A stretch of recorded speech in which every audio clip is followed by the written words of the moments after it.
सो hi everyone. तो students, आज के सेशन में हम डिस्कस करने जा रहे हैं मिक्स स्पॉटिंग एरर्स, राइट। क्योंकि आपको पता है चैप्टर वाइज तो पेपर में नहीं पूछता एग्जामिनर में जब भी एरर्स के क्वेश्चन आते हैं बेटा तो ये आते हैं मिक्स, राइट। तो हमने चैप्टर वाइज तो बहुत पढ़ लिया, जैसे नाउन क्या होता है, नाउन के अंदर कैसे कैसे एरर्स होते हैं, लेकिन एग्जाम में कभी भी आपको जब क्वेश्चन आएंगे तो वहां पे मिक्स ही आता, राइट। तो वहां पे कुछ लिखा नहीं होता कि ये नाउन का एरर ढूंढना है आपने या प्रेपोजिशन का रिलेटेड है। तो वहां पे आपको सारे चैप्टर्स में पढ़ाने हैं तो ये चैप्टर वाइज ही पढ़ते हैं, लेकिन पेपर में पूछता है स्पॉटिंग एरर्स मिक्स, राइट। तो कुछ क्वेश्चंस में आपको मिक्स करके भी हम देख लेते हैं, ठीक है, ताकि आपको आगे जाके प्रॉब्लम ना हो। क्वेश्चन नंबर फर्स्ट की तरफ मूव करते हैं। आपको स्ट्राइक होना चाहिए। स्ट्राइक तभी होगा जब आप थ्योरेटिकली साउंड होंगे। जितना आपकी थ्योरी अच्छी होगी अकॉर्डिंगली जो है आप जो है धीरे धीरे जो है इन चीजों को पकड़ने लग जाओगे, राइट। तो सवाल नंबर 1 आपके सामने लिख रहा है, it is widely believe that the village which is situated on the eastern coast of India will be wiped out within a decade, right. अब सवाल नंबर फर्स्ट है ये, तो आपके माइंड में स्ट्राइक होना चाहिए कि ये नाउन का है, प्रोनाउन का है, एडजेक्टिव का है, वर्ब का है, एडवर्ब का है, प्रेपोजिशन है, कंजंक्शन है, आर्टिकल है, क्या है, राइट। तो ये तभी स्ट्राइक होगा बेटा जब आप जो है थ्योरेटिकली साउंड होंगे। थ्योरेटिकली जितना आप साउंड होंगे ऑटोमेटिकली आपको कहीं ना कहीं पकड़ में आएगी बात। और कुछ एरर्स जो है वॉइस के ऊपर भी आ जाते हैं, जैसे देखो इट इज, अब इट के साथ इज लगा रहा है ना, इट इज वाइडली बिलीव या बिलीव्ड होना चाहिए यहाँ पे, ये वॉइस का क्वेश्चन है। सो क्या ये मतलब वाइडली इसको बिलीव ये मान लिया गया है, एक्सेप्ट कर लिया गया that the village which is situated on the eastern coast of India, कि जो गांव जो है सिचुएटेड है ईस्टर्न कोस्ट ऑफ इंडिया पे, will be wiped out within a decade, right. मतलब उनको एक दशक के अंदर जो है मतलब वाइप्ड आउट कर दिया जाएगा, वहां से रिमूव कर दिया जाएगा। तो ये ऐसा मान लिया गया है। So it is widely believed होना चाहिए। ये तभी स्ट्राइक हो पाएगा जब आपका कॉन्सेप्ट क्लैरिटी है, जब आपको ये पता लग रहा है कि यार जैसे हम बोलते हैं टी इज टेकन बाय मी, है ना। सो आई टेक टी, ये एक्टिव वॉइस है। सो पैसिव वॉइस में क्या होता है हमेशा, ये हम मानते नहीं है, इसको मान लिया गया है। इट इज वाइडली बिलीव्ड होना चाहिए, तो ये पैसिव वॉइस का कॉन्सेप्ट था बेसिकली। तो पैसिव वॉइस के एरर बन के आ जाते हैं एग्जाम्स में, आपने ध्यान रखना है। Come to the question number second सवाल पे आ जाइए। बोला plastic bag less than 50 microns thick are banned, but neither the states nor the city corporations cares to enforce this rule. अब आपको यहाँ पे देखना पड़ेगा, कॉन्सेप्ट लगाना पड़ेगा। कॉन्सेप्ट तभी लगेगा जब आपकी थ्योरेटिकली आप साउंड हो, ठीक है। एकदम से आपको क्लिक होना चाहिए कि नीदर आ रहा है ना, और नीदर के साथ इसका पेयर क्या होता है बेटा, नॉर होता है। तो मैंने आपको बताया था एक रूल ऑफ प्रॉक्सिमिटी पढ़ा था हमने, अगर आपको याद हो तो रूल ऑफ प्रॉक्सिमिटी करके एक सब्जेक्ट वर्ब अग्रीमेंट के अंदर हमने एक चैप्टर पढ़ा था, एक कॉन्सेप्ट पर डिस्कस किया था कि ईदर और, नीदर नॉर, अकेला और, अकेला नॉर, या नॉट ओनली बट ऑल्सो जब भी आता है तो हम वहां पे रूल ऑफ प्रॉक्सिमिटी लगाते हैं। अब नीदर द स्टेट्स, नीदर के साथ द स्टेट्स आ गया, नॉर द सिटी, राइट। अब आगे नॉर के बाद द सिटी आ गया, तो द सिटी एक सब्जेक्ट है हमारा यहाँ पे, और द स्टेट्स भी एक सब्जेक्ट है, राइट। और आगे बोल रहा है द सिटी कॉर्पोरेशन, सॉरी ये पूरा सब्जेक्ट है, द सिटी कॉर्पोरेशंस। तो इसका जो हमारी वर्ब लगा रहा है केयर्स, ये वर्ब किसके अकॉर्डिंग लगेगी, जो प्रॉक्सिमिटी वाला रूल लगाएंगे तो द सिटी कॉर्पोरेशन यहाँ पे नजदीक है, राइट। तो द सिटी कॉर्पोरेशन हमारा प्लूरल सब्जेक्ट बना। अगर ये प्लूरल सब्जेक्ट है तो एरर हमें पकड़ में आ गया कि यहाँ पे एरर सी पार्ट में है, क्योंकि यहाँ पे एस और यस नहीं लिखा जाएगा। क्योंकि जब भी हमारा सब्जेक्ट प्लूरल होता है, जैसे द सिटी कॉर्पोरेशन मान लो प्लूरल है, जैसे हम दे बोलते हैं तो दे के साथ हम क्या बोलेंगे, दे के साथ हम क्या बोलेंगे बेटा, केयर बोलेंगे, ना कि केयर्स बोलेंगे।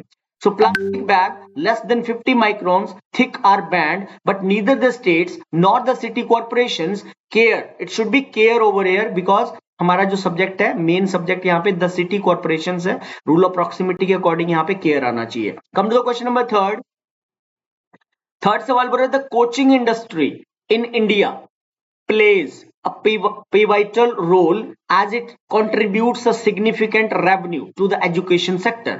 द कोचिंग इंडस्ट्री, अब एक कोचिंग इंडस्ट्री की बात कर रहा है तो मतलब ये सिंगुलर सब्जेक्ट है, भारत देश में बोल रहा है, प्लेज लगा रहा है, मतलब वर्ब की फर्स्ट फॉर्म एस और यस तो लगेगा, प्लेज बिल्कुल करेक्ट लिखा हुआ है। अ पिवोटल रोल मतलब important role, as it contributes a significant revenue to the education sector. इस क्वेश्चन में कोई भी प्रॉब्लम नहीं है, बिल्कुल सही चल रहा है, ग्रामेटिकली ये सेंटेंस बिल्कुल एब्सोल्युटली करेक्ट है। क्वेश्चन नंबर फोर्थ सवाल वेरी वेरी इंपॉर्टेंट बोल रहा है, since most of the urban people have been believed in polluted areas, they suffer from severe diseases caused by pollution. Since most of the urban people, since यहाँ पे बेटा time वाला नहीं है, since यहाँ पे रीजन की बात बता रहा है, कंजंक्शन का काम कर रहा है, और since, because और as के थ्रू हम रीजन भी बताते हैं, क्योंकि अधिकतर लोग जो बोल रहे हैं अर्बन एरिया में have been lived, it should be have been lived और लिव रहते हैं, क्योंकि जो है मोस्टली अर्बन जो पीपल है, अर्बन जो लोग हैं वो बोल रहा है, ये जो हैव बीन लिव्ड लिख रहा है यहाँ पे ये बिल्कुल गलत है, हैव बीन लिव्ड नहीं होना चाहिए, यहाँ पे आना चाहिए सिर्फ और सिर्फ आपका लिव। यहाँ पे आपकी वर्ब लगनी चाहिए, पीपल की बात कर रहा है तो प्लूरल की बात कर रहा है तो लिव आएगा यहाँ पे अकेला, है ना, क्योंकि urban people, most of the urban people कि वो रहते हैं इन पॉल्यूटेड एरियाज, जो प्रदूषित जो क्षेत्र होते हैं, एरियाज होते हैं, वहां पे रहते हैं, इसलिए फिर दे सफर, वो ग्रस्त हो जाते हैं from severe diseases caused by pollution. So error बनेगा बी पार्ट में, हैव बीन लिव्ड, यहाँ पे वो रहे नहीं है, वो डेली रूटीन की फ्रीक्वेंट एक्शन को बताना चाह रहा है कि वो लिव, वो रहते हैं यहाँ पे, live in polluted areas, right. Come to the question number 5, सवाल नंबर 5 बोल रहा है after reading the 2 first chapter of the novel he felt like reading the book in one sitting. तो ये अब आपको देखते ही एकदम क्लिक होना चाहिए, यहाँ पे माइंड में आपके घंटी बजनी चाहिए कि यार ये किस चैप्टर का क्वेश्चन है ये। तो ये तभी होगा जब आपने चैप्टर वाइज मेहनत की होगी। देखो पढ़ाने तो ये चैप्टर वाइज ही पढ़ते हैं, जैसे मैथ्स की बात करो, चाहे इंग्लिश की बात करो, चाहे रीजनिंग की बात करो। मैथ्स में भी आपको ऐसे तो नहीं है कि पहली क्लास में आपको परसेंटेज के 2 सवाल करा दिए, 2 आपको रेशो के करवा दिए, 2 आपको उसके प्रॉफिट एंड लॉस के करवा दिए, 2 आपको टाइम एंड वर्क के करवा दिए। इससे तो बच्चा कंफ्यूज हो जाएगा। तो टाइम एंड वर्क को अलग से पढ़ाना पड़ता है, प्रॉफिट एंड लॉस को अलग से पढ़ाना पड़ता है, रेशियो को अलग से पढ़ाना पड़ता है ना। उसी तरह इंग्लिश में पहले आप चैप्टर वाइज पढ़ोगे, आफ्टर दैट जो आप स्पॉटिंग एरर्स को हिट करोगे। So after reading the 2 first, अब आपको यहाँ पे क्लिक होना चाहिए, द 2 फर्स्ट चैप्टर्स नहीं होता। एडजेक्टिव चैप्टर के अंदर मैंने आपको एक ओसी करके कॉन्सेप्ट पढ़ाया था कि ऑर्डिनल्स हमेशा बेटा पहले लिखे जाते हैं, कार्डिनल्स को हमेशा बाद में लिखा जाता है। सो द 2 फर्स्ट नहीं होगा, फर्स्ट यहाँ पहले आएगा, फर्स्ट 2 चैप्टर्स होना चाहिए, राइट। हमेशा ही ऑर्डिनल्स होते हैं फर्स्ट, सेकंड, थर्ड, और ये बात ऑलरेडी आपको बता चुका हूं। मेरी जो पिछली क्लासेस हुई हैं उसमें मैं एडजेक्टिव के अंदर ऑर्डिनल कार्डिनल का कॉन्सेप्ट आपको पढ़ा चुका। तो it should be the first 2 chapters of the novel he felt like reading the book in one sitting. Error बनेगा यहाँ पे बी पार्ट में। Come to the question number 6, सवाल पे आ जाते हैं बेटा। पूरा in the present guidelines the banks are required to obtain a photograph from each person who wish to open an account। अच्छा सवाल है। In the present guidelines, the banks are required to obtain a photograph from each person। अब आपको यहां देखना पड़ेगा, अब यहां पे आ गया बेटा relative pronoun। आपको पढ़ाया था कि relative pronoun होते हैं हमारे who है, whom है, whose है, that है, which है, why है, these are the relative pronouns। अब रिलेटिव प्रोनाउन से पहले मैंने बताया था कि एक आपको एंटीसीडेंट करके टर्म सिखाई थी प्रोनाउन चैप्टर के अंदर कि ईच पर्सन आ गया, राइट। अब ये ईच पर्सन आपको देखना पड़ेगा, रिलेटिव प्रोनाउन ईच पर्सन आ गया एंटीसीडेंट बनके। और एंटीसीडेंट वर्ड का मीनिंग मैंने आपको बताया था कि एंटीसीडेंट का मीनिंग होता है बेसिकली नाउन या प्रोनाउन, ठीक है। एंटीसीडेंट से कंफ्यूज मत होना, या तो आप नाउन को एंटीसीडेंट बोल सकते हो या तो आप प्रोनाउन को एंटीसीडेंट बोल सकते हो, ठीक है। ये एंटीसीडेंट होते हैं। तो ईच पर्सन यहाँ पे नाउन है और ये पर्सन, ईच पर्सन सिंगुलर है। अगर ये सिंगुलर है तो ये वर्ब इसके अकॉर्डिंग एग्री करेगी और यहाँ पे सी पार्ट एरर बनेगा, यहाँ पे आना चाहिए विशेस, ठीक है। ईच पर्सन विशेस होता है ना, ईच पर्सन स्मोक्स होता है ना, राइट। सिंगुलर सब्जेक्ट के साथ सिंगुलर वर्ब लिखी जाएगी। तो हु यहाँ पे रिलेटिव प्रोनाउन है, एंटीसीडेंट ईच पर्सन है, verb must agree in this case, verb must agree according to the antecedent. तो यहाँ पे विशेस आ जाएगा। 7th पे आ जाते हैं।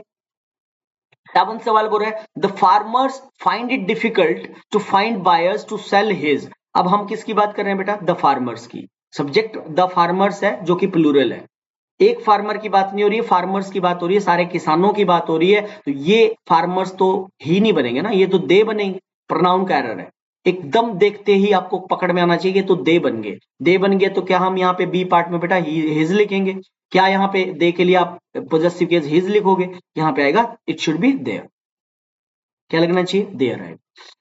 The farmers find it difficult to find buyers to sell their fresh organic produce, right? This could be the right answer. Come to the question number 8. Rahul sings very sweet. अब very क्या है बेटा? यहाँ पे very है आपकी adverb of quantity, right? और very के साथ क्या आएगा यहाँ पे? very sweet आएगा या very sweetly होगा, right? तो राहुल sings, क्योंकि हम इस वर्ब को डिस्क्राइब कर रहे हैं, हमें एडवर्ब लिखनी पड़ेगी कि राहुल कैसे गाता है। जैसे राहुल रन्स वेरी फास्ट, तो फास्ट भी एक एडवर्ब है और वेरी भी एक एडवर्ब है। तो एडवर्ब का काम होता है बेसिकली वर्ब को डिस्क्राइब करना। यहाँ पे एक एडवर्ब दूसरी एडवर्ब को ही कि कैसे गाता है, राहुल सिंग्स स्वीटली या राहुल सिंग्स वेरी स्वीटली। तो वेरी एडवर्ब्स ऑफ क्वांटिटी है और स्वीट मतलब उसके मैनर को बता रहा है, तो यहाँ स्वीट नहीं आएगा, यहाँ पे आना चाहिए था basically very sweetly. This could be the right answer. Question number 9 पे आ जाते हैं। 9 सवाल बोल रहा है बेटा, our laxity in duty increases with our aversion for work, right. ये फिक्स्ड प्रपोजिशन का क्वेश्चन है, राइट। लेग्जिटी का मतलब होता है केयरलेसनेस, लेक्सिटी का मतलब होता है carelessness. Our laxity in duty increases with our aversion for work, तो यहाँ पे बेटा एरर बनेगी हमारी ए बी सी पार्ट बनेगा, आगे को है तो सी बनेगा, क्योंकि अवर्जन के साथ कभी भी टू फॉर नहीं लगता बेटा, टू लगता है, ठीक है। जैसे एक्सेप्शन का ध्यान रखना है, ये मैंने प्रेपोजिशन में आपको सारे वर्ड्स बताए हैं, जैसे एक्सेप्शन के साथ टू आता है, ऑल्टरनेटिव टू होता है, अडेयर टू होता है, उसी तरह अवर्जन टू होता है। जैसे अकॉर्डिंग टू होता है, according to me, according to you, according to him. Good at होता है, क्विक एट होता है, बैड एट होता है, good at, bad at, quick at. उसी तरह aversion to, adhere to, accustom to, ये सारे मैं ऑलरेडी बता चुका हूं और ये प्रपोजिशन की क्लास में हमने करे हैं, राइट। तो एक्सेप्शन के साथ भी फिक्स्ड प्रपोजिशन टू लिखी जाती है। 10th पे आ जाते हैं। शी हैड रिजाइन, एकदम क्लिक हो जाएगा, एकदम क्लिक कर सकते हो आप, ठीक है। ये जो इंसान है ना, इसके अंदर बहुत, इस दिमाग में बहुत पावर है बेटा। इंसान तो एक बहुत लंबी ट्रेन को भी चलाता है, लंबी रेलगाड़ी को भी चलाता है, इंसान तो एरोप्लेन को भी उड़ाता है। पॉजिटिव सोच रखेंगे सब कुछ होता है। बच्चे यही बोलते हैं सर ये चैप्टर वाइज तो हो जाते हैं, मिक्स आएंगे तो पेपर में कैसे करेंगे। बेटा if others can do then why can't you. ये नेगेटिव सोच होती है कि रीडिंग कॉम्प्रिहेंशन में सर एक बड़ा सा पैसेज आता है, उसको कैसे करेंगे, ठीक है सर, आगे पढ़ते हैं पीछे भूल जाता है। बेटा रीडिंग करो, हर चीज का सॉल्यूशन है, ठीक है। मेथड हर चीज का है कि उसको टैकल कैसे करना है, ये फिर हमारे ऊपर डिपेंड होता है कि हम या तो अपनी कमियों पे आप पर्दा डाल लो, या तो फिर आप जो है अपना रिजल्ट देके अपने पेरेंट्स को, अपने रिलेटिव्स को, सबको खुश कर दो, ठीक है। तो सोच पॉजिटिव रखो ना, तो एकदम क्लिक होगा जब आपके चैप्टर पे पकड़ है। जब मैंने हैड देखा भाई तो इसके साथ थर्ड फॉर्म आएगी, है ना। ये तो टेंस का बच्चों वाला हलवा क्वेश्चन है, ये तो ए पार्ट गलत हो जाएगा। She had resigned from the post before he apologized। और बिफोर वाला शॉर्टकट भी पढ़ाया था टेंस में कि बिफोर से पहले पास्ट परफेक्ट आता है, उसके बाद सिंपल पास्ट आता है। तो हैड रिजाइंड होगा, एकदम क्लिक होना चाहिए। हैज आपके साथ थर्ड फॉर्म, हैड के साथ थर्ड फॉर्म, विल हैव शैल आपके साथ थर्ड फॉर्म। अरे भाई क्यों नहीं स्ट्राइक होंगे, क्वेश्चन जिस मर्जी चैप्टर का उठ के आ जाए आप एकदम स्ट्राइक करोगे अगर आपकी कॉन्सेप्ट क्लैरिटी है तो, ठीक है। 11वें पे आ जाओ। Even though we are quite different, even though sorry, हालांकि, हालांकि स्ट्रेस होता है, इवन दो स्ट्रेस के लिए लगाते हैं। Even though we are quite different from each other in our food preferences, we both loves, we both loves South Indian delicacies. ये delicious, डेलिसेस मतलब वो डिशेज को ही बोलना चाह रहा है, साउथ इंडियन जो फूड होता है। एक्चुअली इस क्वेश्चन में ना, एक्चुअली देखा जाए ढंग से इसमें दो एरर है, मल्टीपल एरर है इस सवाल में। पहली बात तो यहाँ पे वी लगा रहा है, और वी के साथ, वी को मैंने आपको प्रोनाउन में पढ़ाया था बेटा, वी और दे कभी भी दो नहीं होते। नॉर्मली लोग ऐसे बोल देते हैं वी लव ईच अदर, गलत है ये। वी और दे के साथ कभी भी ईच अदर नहीं आता। पहली बात तो वन अनदर आना चाहिए। एक एरर मैंने यहां पकड़ी, तो इसका बी पार्ट गलत है। We are quite different from each other, so we are quite different from one another होना चाहिए, पहली बात। दूसरी एरर इसकी एक और है, एक और एरर है सवाल में, सी पार्ट में, डी में एरर है। फिर डी में दूसरी मल्टीपल एरर है। वी के साथ क्या यहाँ पे लव्स आएगा, वी बोथ लव्स या वी बोथ लव, तो मल्टीपल एरर है। सिर्फ अगर मल्टीपल एरर है तो दो पार्ट गलत है सेंटेंस में, मैंने ग्रामेटिकली देखा। Even though we are quite different from one another होना चाहिए इन अवर फूड प्रेफरेंसेस, फिर we both love South Indian होना चाहिए। वी बोथ, वी के साथ कभी भी हम एसोरियस नहीं लिखेंगे। सो इस पर्टिकुलर 11वें सवाल में दो एरर थे जो मैंने आपको पकड़ के दिखा दिए। 12वें पे आ जाओ।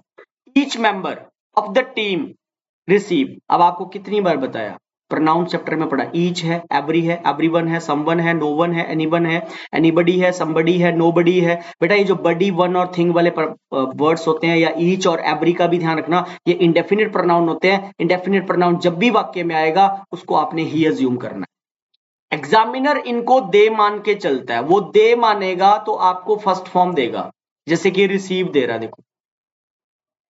लेकिन मुझे ही मानना है तो ही के साथ मैं क्या लिखूंगा बेटा, रिसीव लिखूंगा, या रिसीव्स आना चाहिए, it should B receives over here. तो एरर बनी हमारी यहाँ पे सी पार्ट में, यहाँ पे आपको एस लगाना पड़ेगा, इट शुड बी रिसीव्स।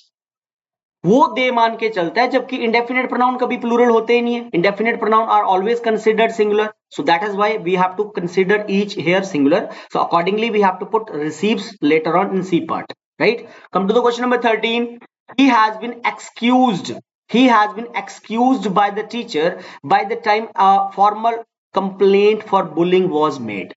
अब later on statement यहां पे चल रही है past में, और यहां A part में लिख रहा है has been. तो मतलब उसको जब फॉर्मल कंप्लेंट की गई थी पहले, तो तभी तो उसको एक्सक्यूज कर दिया गया था ना. So he had been excuse होना चाहिए, क्योंकि लेटर ऑन स्टेट में पास्ट चल रहा है, तो बेटा यहाँ ए पार्ट में हैज बीन कैसे आएगा? It should be had been over here, कि उसको जो है माफ कर दिया गया था टीचर के द्वारा by the time a formal complaint for bullying was made. ठीक है, जब मतलब जैसे कंप्लेंट की गई थी, जैसे हम कंप्लेंट कर देते हैं तो पहले तो कंप्लेंट हुई होगी, तो उसके बाद टीचर ने उसको माफ कर दिया था. तो एक्शन को समझना पड़ता है, अकॉर्डिंगली टेंस को फिट करना पड़ता है. 14वें सवाल पे आ जाओ. ठीक है, ये 14 क्वेश्चन बहुत इंपॉर्टेंट है. द रिवर फ्लोड बिसाइड्स, है ना. अब एक आपको प्रेपोजिशन के अंदर बेटा बिसाइड पढ़ाया है, और एक प्रेपोजिशन के अंदर ये वर्ड होता है बिसाइड्स. भाई इन दोनों में अंतर क्या होता है? बिसाइड्स तो होता है जब आप एडिशन करते हो, है ना. जब आप किसी भी चीज की एडिशन करते हो, जैसे आप बोलते हो मेरे पास इस पेन के अलावा एक और पेन है, एक फोन, इसके इस फोन के अलावा मेरे पास एक दूसरा फोन भी है, so I have one more cell phone besides this one. और ये जो ये वाला बिसाइड होता है बेटा, इसका मतलब होता है बाय द साइड ऑफ. इसका मतलब होता है बाय द साइड ऑफ. जब आप साथ वाली बात करते हो कि मेरी दोस्त मेरी बगल में बैठी है, so the river flowed besides the hillock in our village, या बिसाइड आना चाहिए यहाँ पे. यहाँ पे बगल वाली बात करना चाह रहा है, और लगा के क्या दे रहा है? बिसाइड्स दे रहा है, जो कि बिल्कुल गलत है बेटा. यहां पे आना चाहिए आपका, इट शुड बी बिसाइड.